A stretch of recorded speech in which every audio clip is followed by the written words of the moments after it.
Assalamualaikum warahmatullahi wabarakatuh. Pada kesempatan kali ini, saya akan menyampaikan strategi dalam mewujudkan pemikiran Ki Hajar Dewantara, yaitu tentang pendidikan yang berpihak pada murid.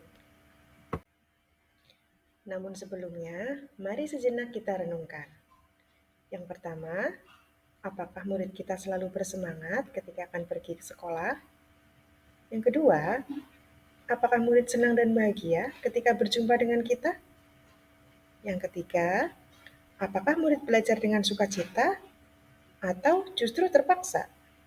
Yang keempat, apakah kita sudah memfasilitasi kebutuhan dan karakteristik belajar setiap murid?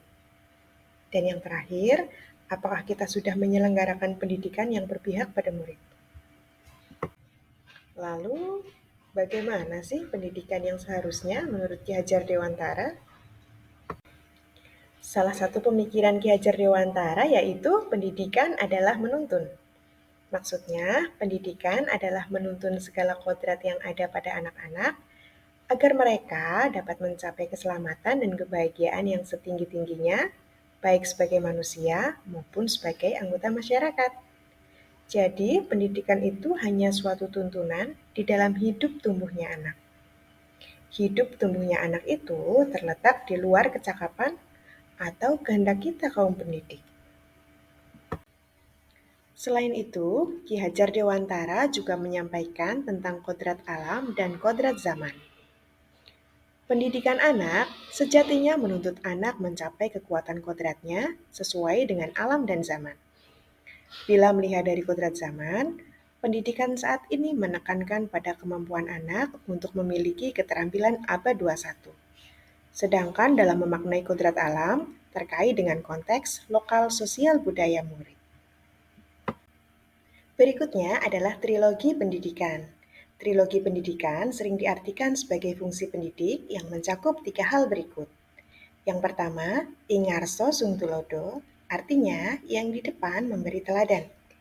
Yang kedua, ing madyo mangun karso, artinya yang di tengah membangun keinginan. Yang ketiga, tuturi handayani, artinya yang di belakang memberikan dorongan. Nah, kaitannya dengan pemikiran-pemikiran Ki Hajar Dewantara tadi, apa yang seharusnya kita lakukan sebagai pendidik?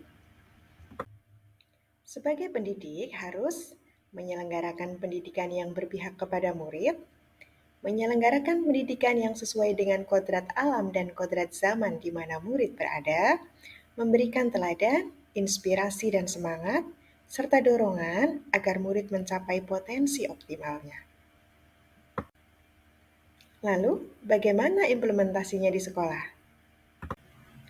Yang pertama, tentang guru sebagai penuntun.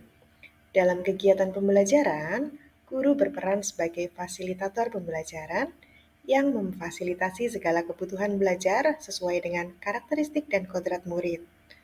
Cara konkretnya antara lain, melaksanakan pembelajaran berdiferensiasi, menyelenggarakan kegiatan kokurikuler atau P5 yang sesuai dengan karakteristik lingkungan dan minat murid, menyelenggarakan kegiatan ekstrakurikuler yang beragam agar dapat mewadahi bakat dan minat murid yang beragam.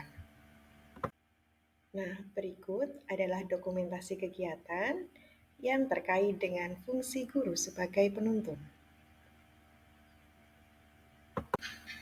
Implementasi pemikiran Ki Hajar Dewantara berikutnya adalah dengan menyelenggarakan pembelajaran kontekstual dan inovatif. Pembelajaran yang dilakukan harus kontekstual, artinya berbasis pada kondisi sosiokultural murid, agar murid memperoleh pemahaman bermakna dari apa yang dipelajarinya. Pembelajaran juga harus inovatif, sehingga murid dapat mempelajari kompetensi yang harus dikuasai pada zamannya. Cara konkretnya antara lain, mengintegrasikan konteks sosial dan budaya daerah dalam pembelajaran, mengintegrasikan IT dalam pembelajaran, menggunakan media dan model pembelajaran yang inovatif, dan melaksanakan pembelajaran yang berorientasi pada penguasaan keterampilan berpikir tingkat tinggi. Beberapa gambar berikut menunjukkan dokumentasi kegiatan yang terkait dengan pembelajaran kontekstual dan inovatif. Di sekolah, guru juga harus menerapkan trilogi pendidikan. Dalam kegiatan pembelajaran, guru harus bisa memberi teladan, bukan hanya perintah, memberikan semangat dan inspirasi, bukan hanya menuntut, dan mendorong, bukan hanya mengevaluasi. Cara konkretnya antara lain, guru harus bisa menjadi teladan dalam berbagai hal, seperti kedisiplinan, kerja keras, religius, dan lain-lain. Guru juga harus selalu memberi inspirasi dan motivasi untuk murid agar dapat menyalurkan ide kreatifnya. Dan guru juga harus bisa memberi dorongan dan semangat saat murid sedang bekerja keras mencapai potensi terbaiknya.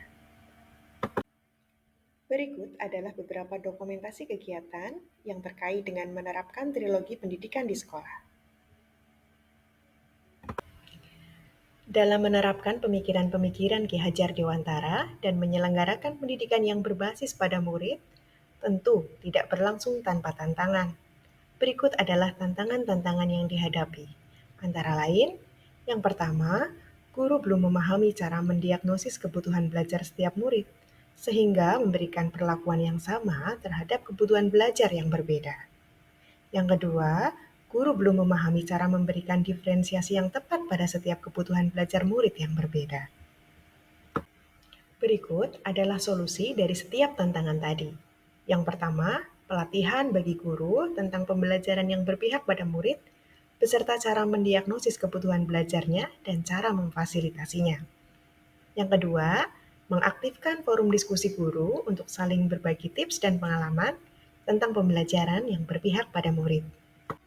Nah, demikian tadi yang dapat saya sampaikan tentang pembelajaran yang berpihak pada murid.